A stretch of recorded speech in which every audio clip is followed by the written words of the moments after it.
साथ संगत जी, प्यार से कहना ध्यान निरंकार जी। अभी का रूप है ये थोड़ा सा और बेहतर, और दासी उम्मीद करती है कि पिछले साल के मुकाबले ये जो सारी व्यवस्था में भी थोड़ा सहूलत रूप। तो दासी आप सबसे यही फिर से माफ़ी मांगते हुए कि जो भी कमियां रह गई इस साल भी, तो आप सब उनको भी ये नज़रअंदाज कर दें, और अगले साल यही कि फिर इससे भी बेटर अरेंजमेंट हो पाए। क्योंकि आप सब संगत अपने घरों से, कोई महापुरुष तो एडवांस सेवा में भी महीनों पहले आ जाते हैं, और कुछ समागम के दिन भी आते हैं, और जो नहीं भी आ पाते तो भी जो आप आए हैं, तो इतना सारी संगत का ही योगदान इसमें रहता है कि ये हमारे मिशन की ये जो खुशबू है कि कोई प्रोफेशनल्स नहीं होते, ये तो सिर्फ संगत बाकी संगत की सहूलत के लिए ये सारी तैयारियां भी करती हैं, चाहे वो स्थान को लेवल करना हो या कुछ भी अन्य टॉयलेट्स की, वो लंगर की हो, कैसी रूप की भी सेवा हो, तो वो सब आप ही संगत करते हैं, चाहे वो सेवा दल का रूप हो, चाहे वो और किसी रूप में हो। तो दातार जहाँ सभी की ये सेवा भावना को भी बढ़ाता चला जाए, उसमें भी बढ़ोतरी हो, वहीं हमको भी थोड़ा अपने दिल को बड़ा करके कि ये जो भी कमियां हैं उसके ऊपर ना ड्वेल करके, और सिर्फ इसी बात पे कि सबका एफर्ट जो लगा है, चाहे वो समागम कमेटी रूप में हो या किस तरह का भी, जो भी एडमिनिस्ट्रेटिवली या जिनकी भी जिम्मेवारियां उस तरह ड्यूटी लगी हो, तो सभी का जहां टीम एफर्ट इतना अच्छा इस बारी निकल के आया, तो वहीं पर आप सब संगत ने भी यहाँ पहुँचे अपने अपने शहरों से, चाहे वो ट्रेन लेके, बस से लेकर, गाड़ियों द्वारा या किसी अन्य रूप में भी जहाँ आए, तो वहाँ कितना सबको छुट्टियाँ भी जहाँ काम से भी लेनी पड़ती होंगी, या अपने और जो भी रूप में कार्य हैं, सबसे वो अपने आप को कुछ दिनों के लिए इधर लाना। तो दासी वहाँ पूरी संगत की तरफ से ही यहाँ स्वागत भी करती है कि यहाँ समालखा के मैदान में, चाहे ये दूसरा साल हो रहा है, और जहाँ बार बार हम ये देख रहे थे कि ये रूप भी जो है, ये चाहे दिल्ली में सत्संग पहले समागम रूप ऐसे होते थे, अब ये इधर भी जो 72nd संत निरंकारी समागम का आज हम जो रूप हैं, तो वही बात दासी को फिर से याद आ रही है जो 2-3 दिन पहले सत्संग में आपके चरणों में रखने का अवसर मिला, कि ये समागम तो सिर्फ ये रूह और परमात्मा का मिलन है, और जब जब ये मिलते हैं तब समागम होता है। तो ये कैसे रूह परमात्मा के साथ ये मिलन कैसे हो, ये तो तभी मुमकिन है जब ये ब्रह्म ज्ञान रूपी दात जब हमें मिलती है, और हमें अपना असली रूप का पता लगता है कि कैसे हमारे अंदर जो है, हमारी असली आइडेंटिटी क्या है, हम क्या हैं असल में। तो जब वो पता लगता है, तो उसके ऊपर उस ब्रह्म ज्ञान को अपने मन में टिकाने के लिए सिर्फ वो सेल्फलेस होकर ही हम पॉसिबल कर सकते हैं, कि हम ब्रह्म ज्ञान को अपने मन में तब तक ही रोक सकते हैं जब हमारे अंदर वो अहंकार की भावना नहीं है, जब हमने अपने आप को ही मिटा दिया सिर्फ उसके लिए कि हम जब हैं ही कुछ नहीं, ये तन मन धन सब निरंकार नहीं दिया है हमें, तो उसका सदुपयोग ही हमें करना है। और जो अगर हम शरीर ही नहीं, तो फिर ये कैसा हमारा मान या कुछ कि हम कुछ भी सोचें कि हमने ऐसा किया वैसा नहीं।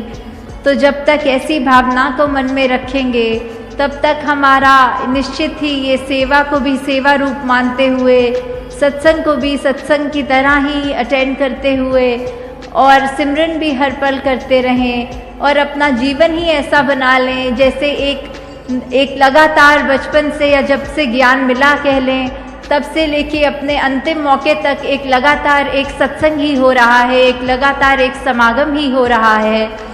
तो जहाँ मिशन का बार बार आज भी जिक्र सुना कि ये जो 90 वर्षों की यात्रा है, ये सत्य जो है, ये निरंकार जो है, ये तो युगों युगों से कायम दायम है। ये तो जब ये ब्रह्मांड नहीं था तब से है, और जब ये ब्रह्मांड खत्म हो जाएगा तब भी रहेगा।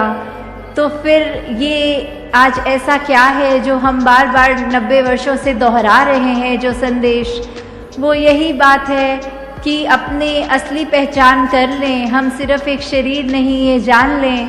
और कैसे हर एक में हम ऐसे देखें, जब उनकी ओर देखें कि हम आईना ही देख रहे हैं, हमारी ही शक्ल हर एक में है। जहाँ हम फिर किसी से भेदभाव, वो एक गंदी भावना के साथ दूसरे को ना देखें, कोई छोटी दृष्टि से किसी को ना देखें, चाहे वो कहीं भी रहते हों, कैसा भी खान पान या कल्चर उनका हो, सिर्फ अपना जैसा ही उनको मानकर वही सम्मान जो हम अपने नज़र में खुद को देते हैं, वही खुद ब खुद बाकी पूरे विश्व के एक एक इंसान जिसको हम जानते हैं उसको भी, और जिसको नहीं जानते उसको भी तभी दे पाएंगे जब ये रमज़ की समझ आ जाएगी कि ये निरंकार ही हम में भी है और बाकी सब में भी है। क्योंकि यही एक बात सत्य है, जो मिशन है। मिशन क्या है हमारा? ये यही है कि सन्निरंकारी मिशन इज इक्वल टू ब्रह्म ज्ञान। और जब ब्रह्म ज्ञान क्या है, वो सत्य ही है। तो ऐसी सत्य जो किसी सिचुएशन के साथ नहीं बदलता, पर वो सत्य एक कांस्टेंट रूप में रहता है, चाहे कितना भी उथल पुथल हमारे जीवन में हो या संसार में हो, वो सत्य तो सत्य ही है। वो किसी फैक्टर से फर्क नहीं उसमें आता। तो जब ऐसा हम जीते जी अपने जीवन काल में ऐसे सत्य का बोध ले लें, तो ही हमारा उतना ही जीना सफल है जितना हमने इस रोशनी में, सच की लाइट में रहकर जिया है। क्योंकि जैसे हम अगर वो भी देखें कि अगर कोई चीज़ हमें जिसकी आवश्यकता है, वो चाहे पुरानी हो नई हो, उससे फ़र्क नहीं पड़ता। अगर हमारा संवरना है तो वो चीज़ बस हमें टाइमली मिल जाए, कि वो नॉलेज अगर हम कोई ढूंढ रहे हैं, that knowledge doesn't need to be new to be helpful, but it only has to be timely. कि कहीं हमारा समय निकल गया, ये जीवन काल ख़त्म हो गया, तो उसके बाद हमारे को ये अपनी आप की पहचान नहीं हो सकती, इस परमात्मा की पहचान नहीं हो सकती। ये तो हमको जीते जीते ही अपने जीवन में इस सत्य के रूबरू होना है। इस सत्य का जो हमारे अंदर भी है, आसपास हर जगह है, उसकी पहचान करनी है। तो ये सिर्फ हम जल्द से जल्द अपनी उस तरह, आंखें तो खुली हुई हैं सबकी, पर ये एक ऊर्जा लाने के लिए, ये जो अपने आप को जागी अवस्था में होते के बावजूद जागना, वो हमें अपने आप को करना है। वो कॉन्शियसली हमको ये ब्रह्म ज्ञान लेते हुए, समझ लेते हुए, ये दृष्टि निगाह मिलने के बाद ही हमारी वो यात्रा शुरू होती है। और फिर वो जो भक्ति का मार्ग है, वो हम उसी के ऊपर चलने का पहला स्टेप ही ये ब्रह्म ज्ञान है। कि जो भी हमारे अंदर परमात्मा की, जो भी हम विश्वास जहाँ रखते हैं, भक्ति आस्था जहाँ पे रखते हैं, वो सिर्फ ब्रह्म ज्ञान से ही स्टार्ट होता है। फिर हमारा जीवन हर पल एक पूजा बन जाता है। जीता हमारा जितना भी जीवन बीते, तो वो ज़िंदगी हमारी अपने आप में ही वो पूजनीय हो जाती है। क्योंकि हम जब हर पल में निरंकार को शामिल करते हैं, तो हर पल निरंकार का अगर हमारे अंदर वासा है, हर पल हम शुक्राने में हैं, तो हम खुद ही निरंकार के करीब, तो क्या हम खुद ही निरंकार बन गए। तो ऐसा जब हम करें, तो हमारी ज़िंदगी में और भी वो सब सुख के साथ साथ, सिर्फ अगर देखा जाए कि ये दुनियावी सुख दुख तो सिर्फ तब तक ही हमारे साथ है जब तक ये शरीर है, पर हम एक ये ब्लिस की जो बात होती है, ये जो हैप्पीनेस, एक एवरलास्टिंग जो ब्लिस है, आनंद की अवस्था, वो खुशी से भी ऊपर की अवस्था, कि खुशी और दुख तो एक पहलू हो गए, पर खुशी से भी ऊपर उठ के जो ये आनंद है, इसको हर समय हमें सहज भाव में जीवन जीते हुए ब्रह्म ज्ञान और ये निरंकार का आसरा लेते हुए जब जीना है, तो ही वो सहज अवस्था बनी रहेगी, हमारे अंदर वो दास भावना बनती रहेगी। तो हर पल जहाँ हम अपने जीवन को उस रूप में तो जिए ही जिए, पर साथ में ये भी याद रखें कि हम कोई चीज़ को भी अगर हम कर रहे हैं नियमित रूप से, चाहे वो सिमरन की बात हो, सेवा की, या हम मिशन में देखते हैं कि हमारा फोकस चरणामृत की ओर रहता है, एक दूसरे को पहला निवाला अपनी प्लेट का पहला भोग रूप देते हैं, तो वो हमारा सिर्फ तब तक का ही हो कि हम लंगर में बैठे हैं तो हमने अपने साथ वाले बैठे महात्मा को भोग लगा दिया, पर ये तो हमारा हमेशा के लिए ये लाइफ का लाइफस्टाइल बन जाना चाहिए। चाहे फिर हमें ये नहीं देखना कि सामने वाला एक निरंकारी मिशन के अंदर है कि नहीं या कहीं और आस्था रखते हैं, पर वही बात कि हमें सिर्फ अपने नज़रिए पे फोकस करना है। हमें सिर्फ खुद से ये क्लैरिटी रखते हुए कि परमात्मा हर एक में है, तो फिर ऐसे कार्य जब करने हैं तो फिर वो एक रिचुअल नहीं बनते, फिर वो एक सिर्फ ऐसे नहीं बनते कि एक हम ऑटो पायलट में ही करी जा रहे हैं कोई कार्य को, उसके पीछे का भाव भूल गए या सिर्फ कि एक ये रूटीन बन गई, एक आदत बन गई, तो बस वो चलते चलते हर दिन ऐसा होता है तो वैसा ही होता रहे। तो जब जब हम ये चेतनता अपने अंदर रख के वो एहसास, वो भाव मन में रखेंगे, तभी तक वो सारे कार्य भी हमको उस रूप में हमारे लिए आशीर्वाद बनते रहेंगे। और आज जहाँ ये 90 वर्षों की यात्रा का भी बार बार जिक्र सत्संग में भी सुना, तो अगर सिर्फ ये भी हम देखें कि कैसे बाबा बूटा सिंह जी द्वारा जब ये संत निरंकारी मिशन की उन्होंने जो ये नींव रखी, तो वो समय कैसा होता होगा, इतना वो मुश्किल दौर, वो कितनी डिफ़िकल्टीज़ उस समय रहनी। कोई उस तरह, आज तो मॉडर्न डे है, हमें कहीं ट्रैवल भी करना होता है तो इतनी सहूलत होती है, उस समय तो सिर्फ वो पैदल ज़्यादातर या साइकिल का ही रूप होता होगा। कैसे दूर दूर उस समय भी प्रचार करना, जब बहुत ही वो पाबंदियां भी कह लें या फिर वो दौर इतना मुश्किल कि हर एक के सोच विचार थोड़े अगर अलग होना, वो कष्ट सहते हुए भी उनको ये एक अपने अंदर का ये जज्बा उनका इतना दृढ़, ये डिटर्मिनेशन उनकी कि अगर उन्होंने ये माना कि अगर एक प्यासे को प्यास लगी हो और पानी मिल जाए तो वो खुद भी कितना खुश होता है, वो कितना शुक्र करता है, और वो ये भी चाहता है कि ये पानी जितने भी प्यासे हैं सब तक पहुंचाया जाए। तो उस समय वो इतनी विपरीत भावनाएं जब थी तो भी उन्होंने वो उस का एक मोमेंट को ऐसे देखा कि चाहे वो कष्ट अपने ऊपर लेते थे, फिर भी वो हर एक उस प्यासे के पास ये ब्रह्म ज्ञान रूपी पानी लेकर गए कि वो उस तरह भी हर एक के लिए जीवन सिर्फ उन्होंने यही लगाया कि जहाँ मेरा जीवन संवरा है, जितने भी और संवरा सकें तो सभी तक वो ब्रह्म ज्ञान लेके जाया जा सके। वहीं हम अगर बाबा अवतार सिंह जी की भी बात करते हैं तो फिर ये बीड़ा जब उन्होंने उठाया तो जहाँ हमारे पास ये अवतार वाणी रूपी तो दात उन्होंने बख्शी, जो हम इतने सरल भाषा में भी आज की डेट में भी अगर हम वो पढ़ते हैं सिंपल लगती है कि ये इतनी बेसिक बातें हैं जो हमें अपने जीवन में, चाहे वो ह्यूमन वैल्यूज़ की बात हो, चाहे वो फिर और कोई भी हमारे जीवन का पहलू ऐसे पकड़ लें कि एक एक शब्द जो अवतार वाणी का है उसमें ऐसा देखें कि जो हमारे पहलू हैं वो इतने खूबसूरत, इतने रेलेवेंट आज की भी टाइम पे हैं कि हम कैसे ये नहीं कह सकते कि अभी हम अगर वो पढ़ेंगे तो हमें लगेगा एक एक बात हमारे मन की ही उसमें लिखी है।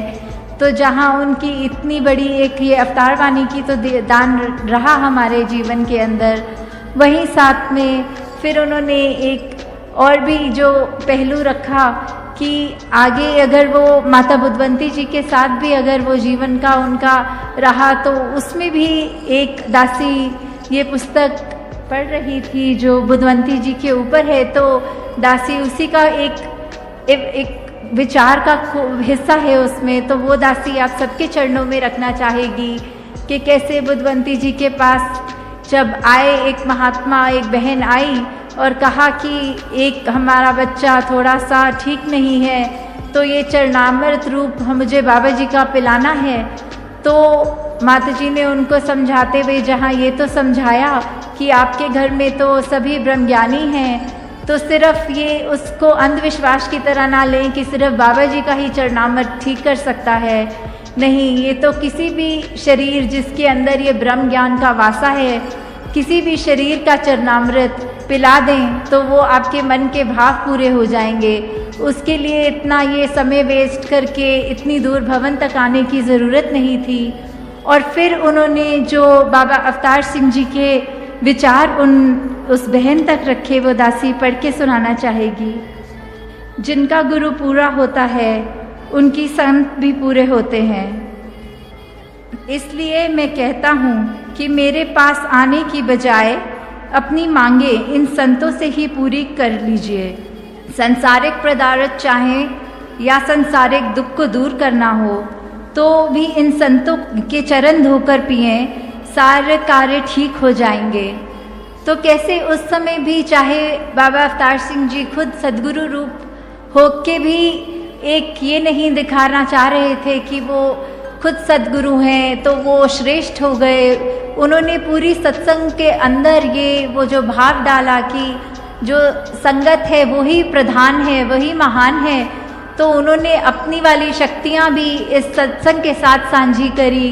यही कहा कि अगर मेरे शरीर का वो महत्व उतना नहीं है जितना इस सत्संग के एक एक जो भी आते हैं जन उनका है, तो कैसे ये सिर्फ चरणामृत भी बात लें तो सिर्फ श्रद्धा की ही बात है।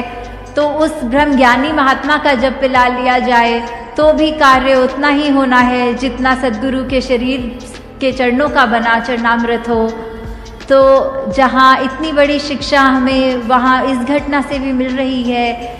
आगे दासी अब समय की पाबंदी के कारण और शब्द नहीं यूज़ करना चाहती। बाकी आने वाले दिनों में भी दासी को बहुत मौका मिलेगा, समय मिलेगा आपके चरणों में अपने मन के भाव रखने के लिए। तो फिर जहाँ आप इतने सुबह से ही पंक्तियों में लगे, टाइम इतना लगाकर, और सब अपने दूर दूर भी घरों से आए हैं, कोई एक दिन समय भी निकाल पाया तो एक दिन के लिए ही समागम आया। जो जितना है सभी का प्रमाण, जो अभी इस टाइम लाइव इंटरनेट पे भी देख रहे हैं या किसी कारण वो नहीं भी देख पाए और उनका मन भी था आने का पर नहीं भी आ पाए, तो दातार सभी पे कृपा करे कि यहाँ से हम जो आए हैं वो तो अपनी झोलियाँ एक एक गुण एक ऐसे जो यहाँ एक एक भक्त के मुंह से आज निकले वो हमारे जीवन में ज़रूर आए, और उनको भी जो ये नहीं कर पाए दातार उन पे भी कृपा करे कि ये सारी जो उनका भी ये जो रिश्ता है, ये ज़िंदगी है उनकी भी, वो भी निरंकार के एहसास में रह के और अच्छे स्ट्रॉन्ग, और ये रिश्ता स्ट्रॉन्ग आगे से आगे मुकम्मल होता जाए। के प्रति अपने भाव रखते गए, चलते गए, और अब वो इंसान वहीं उस बात में अटक गया कि ये मुझे जाने को क्यों कह रहे हैं, और फिर से एक बार हिम्मत करके कहते कि अब ये आपने जो बात कही थी,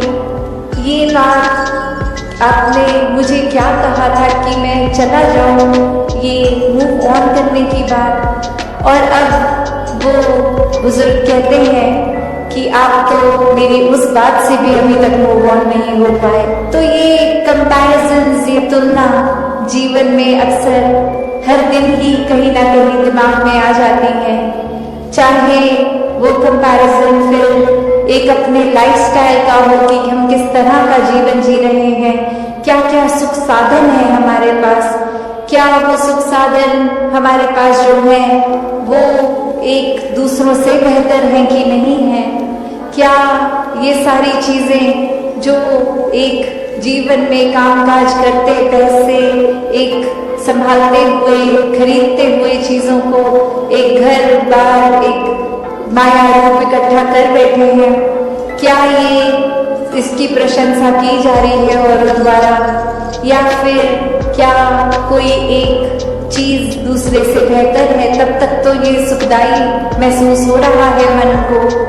और जिस पर ये कि कैसे मैं अपने जीवन को एक नैरो माइंडेड दृष्टिकोण से ही देख रही थी कि ये दुख सिर्फ मेरा ही है, किसी और के हिस्से दुख नहीं आता, सभी ने खुशियाँ महसूस की हैं, और किस तरह आज हर घर में जाके मेरी आंखें खुली कि ये नज़रिया, ये मेरी नैरो माइंडेडनेस, ये बहुत ही लिमिटेड सोच थी, और इसी वजह से एक लार्जर विजन नहीं देख पा रही थी। तो कैसे एक समझाने का कहानी से भाव यही कि हर किसी के हिस्से जो है वो हर एक पे डिपेंड करता है कि हमने उस परिस्थिति का क्या करना है।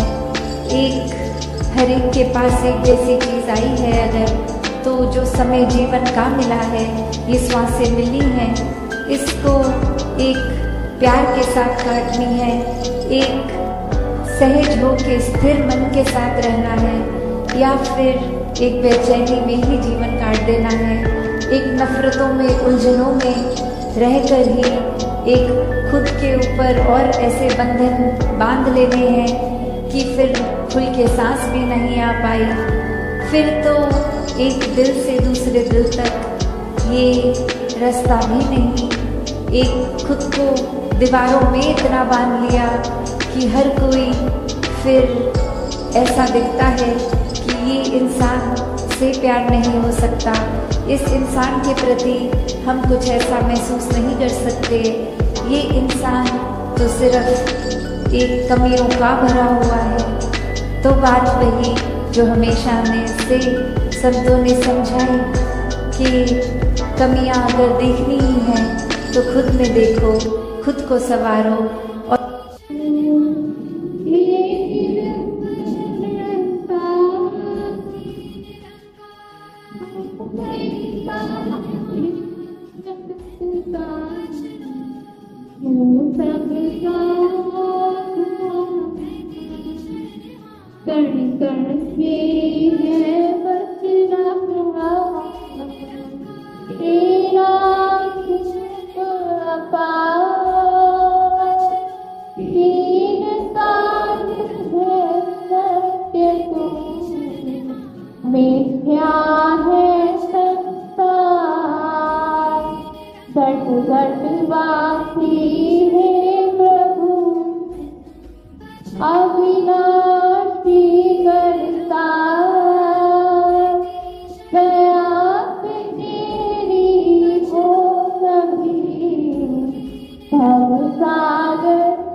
तू ही निरंकार, संपूर्ण हृदय वाणी, मोह माया के जाल से बाहर आ जाना ही मुक्ति है। मुक्ति को जीवन के रहते पा जाना ही मुक्ति है। मन के मिथ्या मान से मुक्ति पाई है तो मुक्ति है। क्रोध से अभिमान से मुक्ति पाई है तो मुक्ति है। लोभ और लालच के बंधन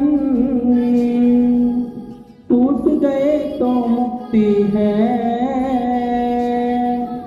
तृष्णाओं की जकड़न से जो छूट गए तो मुक्ति है। भ्रमों से आजादी मन को अगर मिली तो मुक्ति है। जिसने बांधा वहमों में वो डोर खुली तो मुक्ति है। कहे हरिदेव की गुरु ज्ञान से मिला जिसे परमात्मा, आवागमन की कैद से वो मुक्त हुई है आत्मा। एक तू भी निरंकार, मोह माया के जाल से बाहर आ जाना ही मुक्ति है। मुक्ति को जीवन के रहते आ जाना ही मुक्ति है।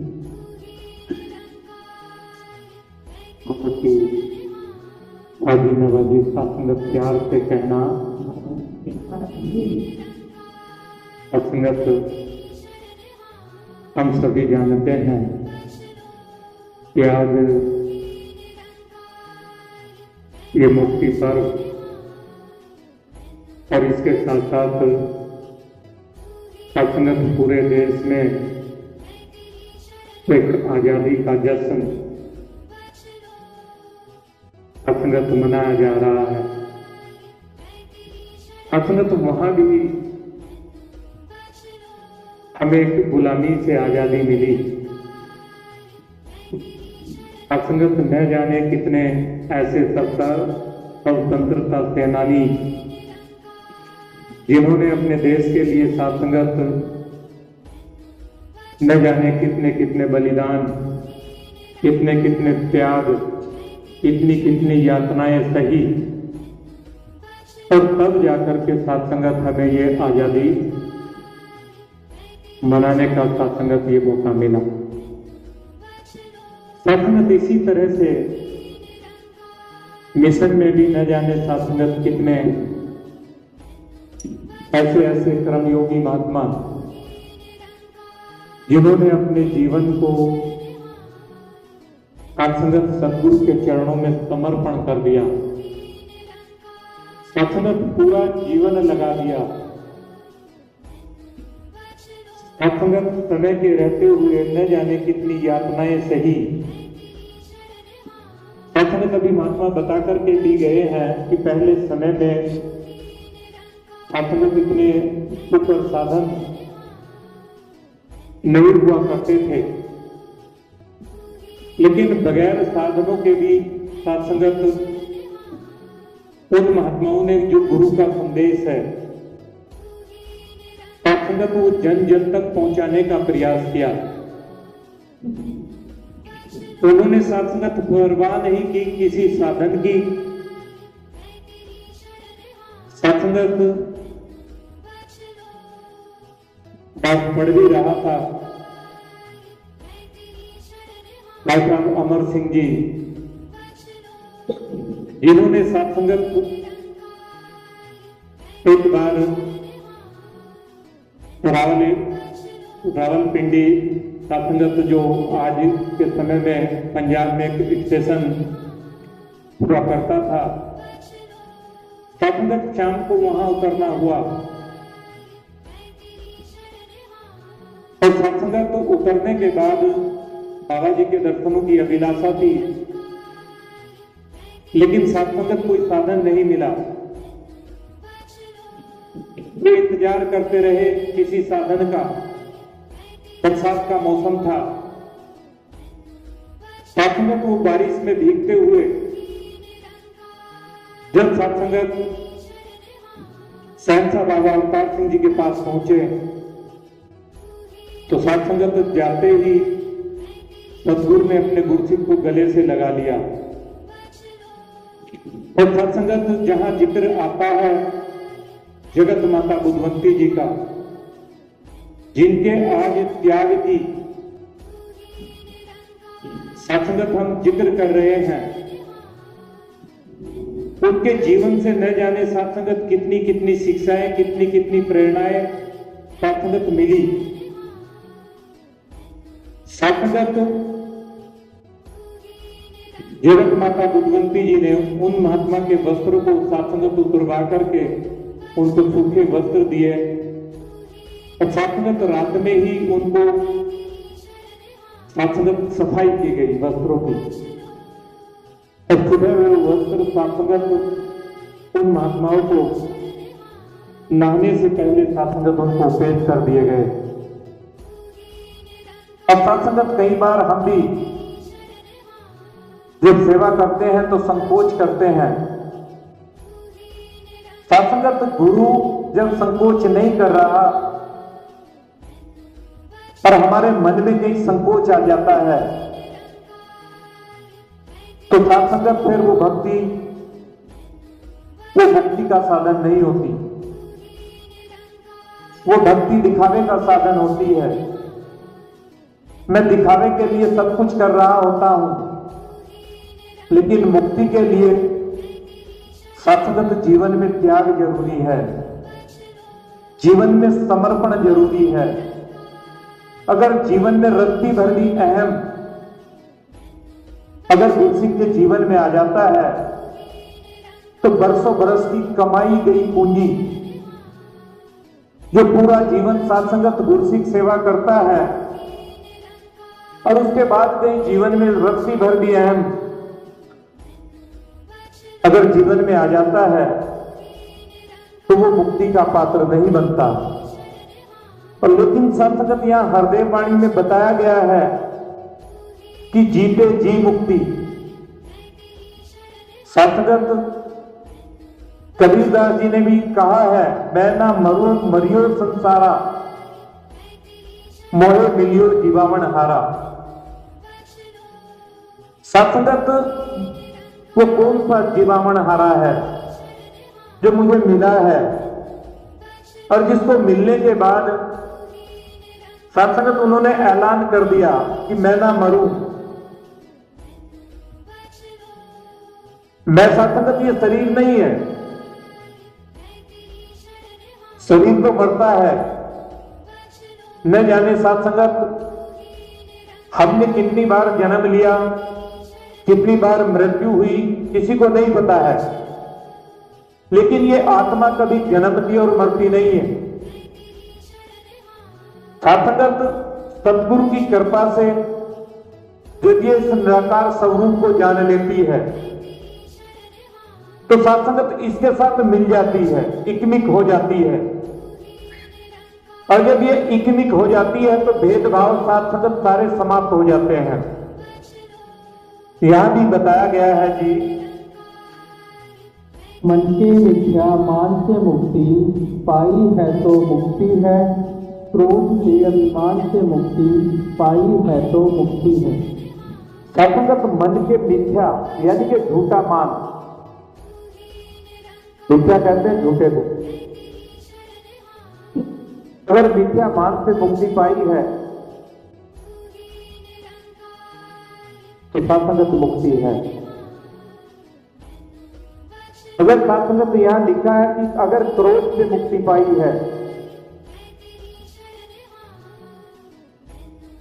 सत्संगत जरा जरा सी बात पर क्रोध आ जाता है, गुस्सा आ जाता है, इन्होंने मेरे बारे में ऐसा शब्द कैसे बोल दिया, इनकी कैसे हिम्मत हुई। अगर सत्संगत ये भाव भी अगर ज्ञान लेने के बाद जीवन में है तो ज्ञान से अभी मैं अनभिज्ञ हूं, दूर हूं। सदगुरु जीवन में सिखाने के लिए आता है।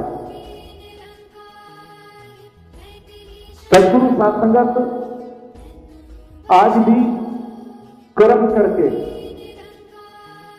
प्रैक्टिकल जीवन जी के सत्संगत हमें सिखा रहा है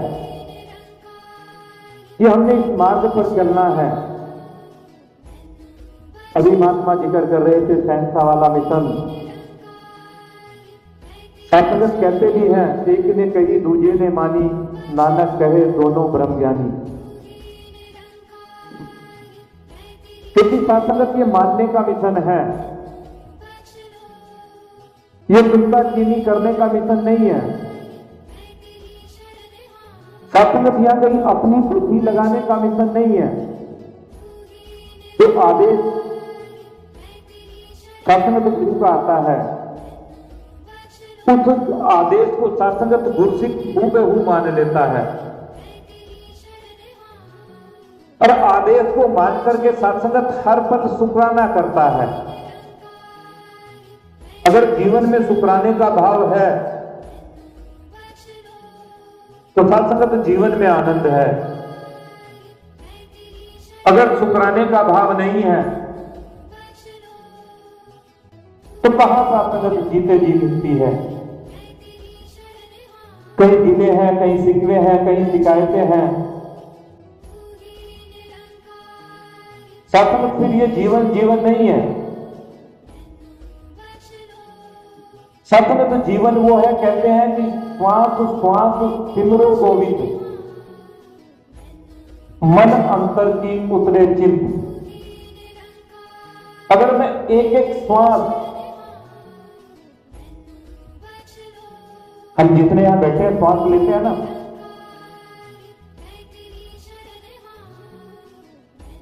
ये श्वास है। अब ये श्वास हमारा जीवन है। अगर एक एक श्वास, इसको मैं याद करता हूं, तो मन के अंदर की जितनी भी चिंताएं हैं सब वो चिंताएं दूर हो जाती हैं। से सत्संग इतना आसान नहीं है। साथों के साथ इस प्रभु का नाता जोड़ना कठिन है, लेकिन गुरसिख जो सत्संग प्रयास करता है एक कदम चलने का, तो उसके लिए ये मार्ग सहज हो जाता है, सरल हो जाता है। तो इसीलिए सत्संगत अगर जीवन में मुक्ति पानी है, ये मेरा अहंकार है। अब अहंकार एक ही चीज का नहीं होता है।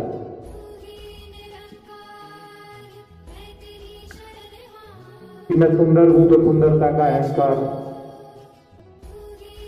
जवानी का अहंकार, ताकत का अहंकार, दुनिया भर की जो लियाकतें हैं,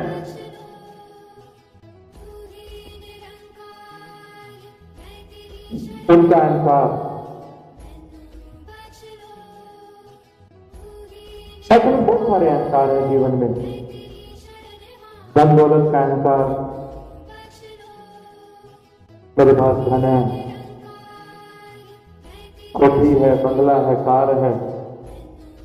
सच में तो ये फल के साधन हैं जिनके लिए शाश्वत इंसान पूरा जीवन भागता है। ये जीवन ना बहुत बेस कीमती है, अनमोल जिसको कहते हैं।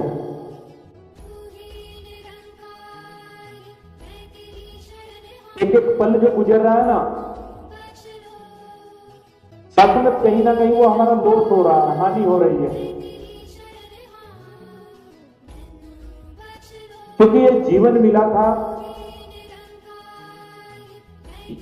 पंडित राजपिता जी अपने विचारों में फरमा रहे थे कि मैं उम्रे दराज मांगकर लाया था 4 रोज। मैं उम्रे दराज मांगकर लाया था 4 रोज। 2 आरजू में चले गए और 2 इंतजार में। 3-4 दिन की कहानी है, इससे ज्यादा बड़ी नहीं है। आज भी कहते हैं इच्छाएं, बहुत सारी इच्छाएं होती है ना। किसी के घर गाड़ी आई है तो मेरा भी मन करता है मेरे घर में भी गाड़ी आए। तो ये आरजू है, तो आरजू में निकल गए तो इंतजार में, और ये जीवन समाप्त हो गया। कैसे मुक्ति होगी? सत्संग आज सतगुरु चाहता है। आज जितने भी प्रयत्न और प्रयास किए जा रहे हैं ना, जो आवागमन का चक्र है, जो बार बार जन्मना और मरना, और एक एक जीवन में न जाने कितनी कितनी यातनाएं, जो शरीर में कोई पीड़ा आती है ना, तब एहसास होता है, तब पता चलता है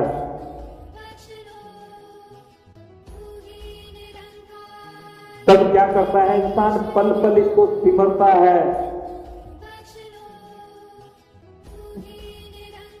क्यों कहना पड़ा कि सुख में स्मरण सब करे, सुख में करे ना कोई, जो सुख में सिमरण करे दुख काहे को होए। सच में तो ये जीवन की सत्यता है। मैं खो जाता हूं इस मोह माया में, चकाचौंध में, ये कुछ भी नहीं है। ये इतनी देर के लिए है, जितनी देर ये आंख बंद होगी ना,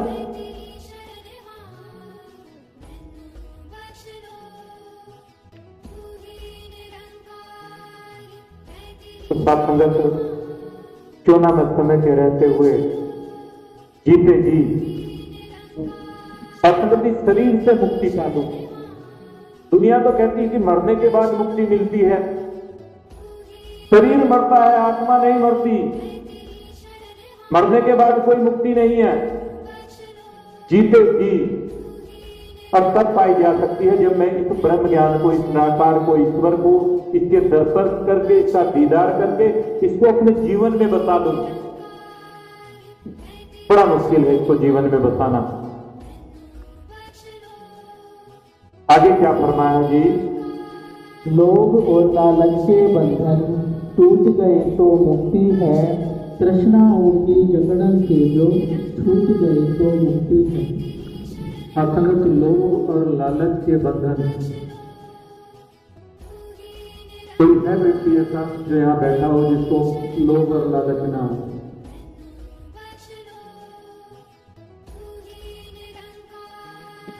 होता है ना लोग,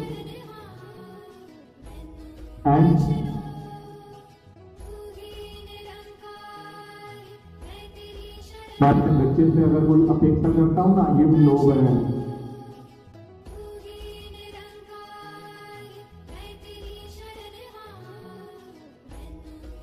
मैं दुकान पर बैठकर व्यापार कर रहा हूं, अगर ग्राहक नहीं आता तो क्या होता है, बेचैनी होने लगती है। ये भी लोग हैं।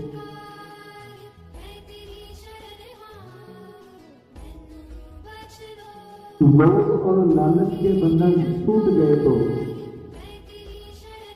अब आप देखो टूट गए क्या?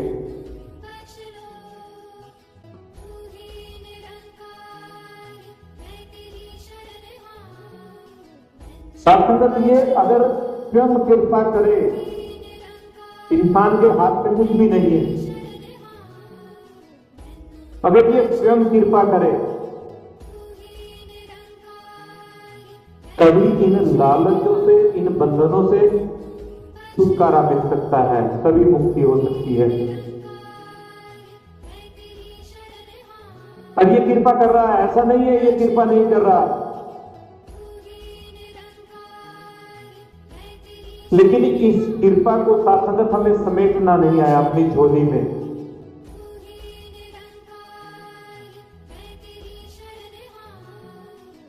साथ मैं झोली फैला करके इससे मांगू रहम की भी, रहम। अगर ये रहम कर देना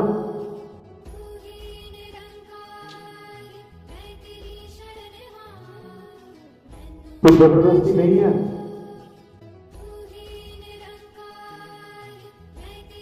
तो इसलिए साथ रहम मांगा करें इससे। और साथ जो भी आदेश आए, अब आदेश सिर्फ एक ही आ रहा है कि सहनता वाला जीवन, तत्वचनी जीवन।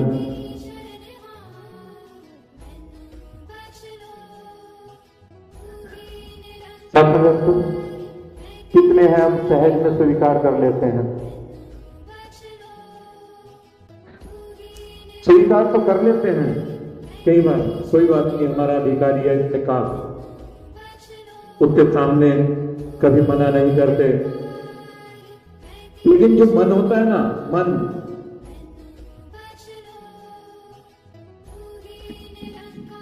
प्रकृति बहुत चंचल होता है, ये भागता है। मन को वश में करना सबसे मुश्किल काम है। जिसने इस मन को वश में कर लिया,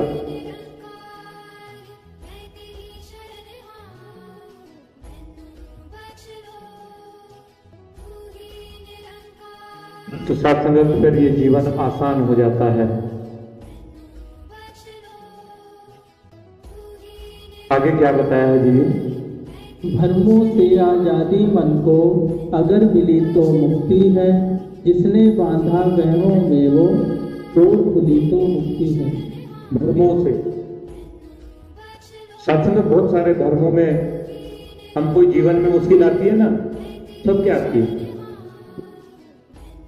कि बहुत सारे बहन बुलकों में पड़ जाते हैं। ऐसे कर लो तो ऐसा हो जाएगा, ऐसे कर लो तो ऐसा हो जाएगा। सत्संग कुछ नहीं होता। ये दुनिया का मालिक है जो पूरी दुनिया को चला रहा है। अगर ये कुछ नहीं कर सकता तो दुनिया की कोई ताकत कुछ नहीं कर सकती। आप कहीं चले जाओ, करेगा तो यही करेगा। उसके लिए क्या करना पड़ेगा? आपने कहानी सुनी होगी धन्ना जट की।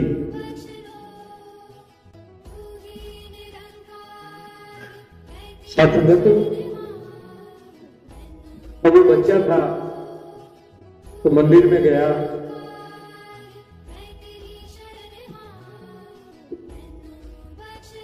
तो उसने पूछा, कहते हैं कि भगवान को भोग लगा करके ही खाना खाना चाहिए। अब उसकी वो बात समझ में आ गई। अब बच्चा था, नादान था,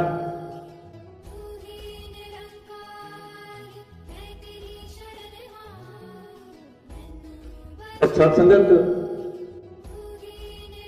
अगले दिन वो घर खाना ना खाए कि भगवान को लेकर के आओ तो मैं उसको भोग लगाऊंगा तभी मैं खाना खाऊंगा। तो माँ बाप ने सत्संगत उसकी जिद करने पर कहीं से वो भगवान की मूर्ति, तो मूर्ति कौन सा खाना खाने लग रही थी।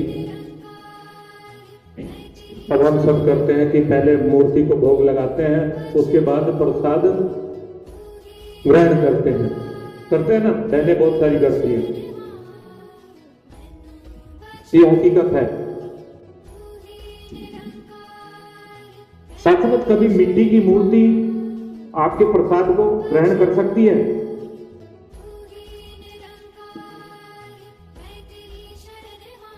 नहीं कर सकती। ये वहम है, भुलेखे हैं जिनमें हम फंसे हुए हैं। यही कारण है कि हमारी मुक्ति नहीं हो रही, यही कारण है कि जीवन में आनंद नहीं आ रहा, यही कारण है कि सत्संग में आने के बाद खुशी नहीं मिल रही, उदासी है।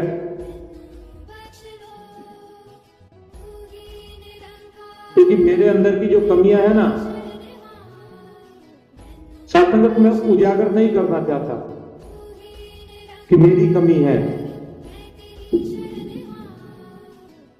सत्संग वास्तव में है, स्वीकार कर लिया करो सहज में। जब तक मैं अपनी कमी को स्वीकार नहीं करूंगा ना, ये परमात्मा कुछ नहीं करेगा। आपको ही स्वीकार करना पड़ेगा, तभी आपकी बात मानेगा। अब उस बच्चे ने, धन्ना जट, उस बच्चे ने जिद करके बैठ गया, प्रभु जब तक आप आओगे नहीं, भोग नहीं लगाओगे, मैं खाना नहीं खाऊंगा। 1 दिन हुआ, 2 दिन हुआ, 3 दिन हुआ, 4 दिन हुआ। जब प्रभु को लगा तो आना पड़ा, है ना। जब निरंकार को लगेगा ना कि आपकी भक्ति इतनी प्रबल है। आज मिसाल देते हैं, उदाहरण देते हैं कि सतगुरु माता जी या सतगुरु बाबा हरदेव सिंह जी महाराज फला जगह इतने किलोमीटर दूर जंगल में एक ऐसी वृद्धा बहन अचानक, वो अचानक कुछ भी नहीं है, क्योंकि उसका गुरु के प्रति जो प्रेम है ना, स्नेह है, वो खींच लाता है। अगर ऐसा प्रेम है तो मुक्ति संभव है। आगे क्या बताया जी? कवि हरदेव के गुरु ज्ञान से मिला जुटे परमात्मा, आवागमन की कैद से वो मुक्त हुई है आत्मा। सतगुरु गुरु की कृपा से ये ज्ञान, ब्रह्म ज्ञान, ये पूरे ब्रह्मांड का ज्ञान,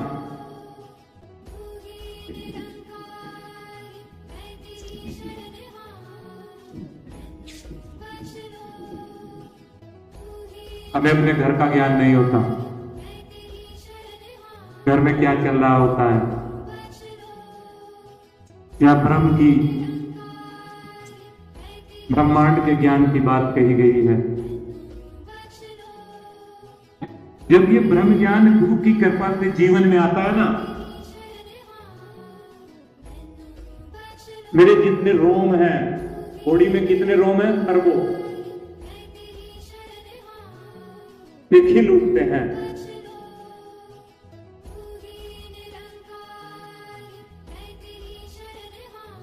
अर्जुन के खिले थे। जब श्री कृष्ण भगवान ने उनको ज्ञान दिया था ना, तो कहते हैं कि तेरी दसों दिशाओं को प्रणाम। और वो जिधर भी देखता था ना, ऊपर नीचे दाएं बाएं, अपने भी निरंकार ही नजर आता था, ये परमात्मा ही नजर आता था।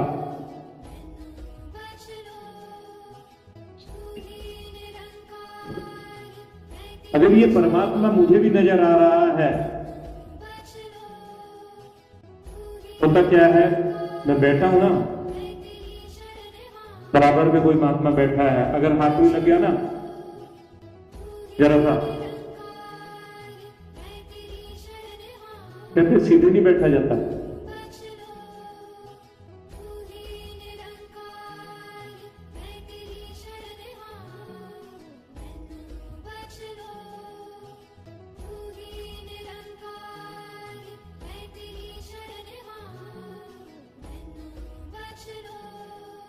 तो मैंने घट घट अंदर एक परमात्मा निराकार ईश्वर को देखना है। घट घट, हर घट के अंदर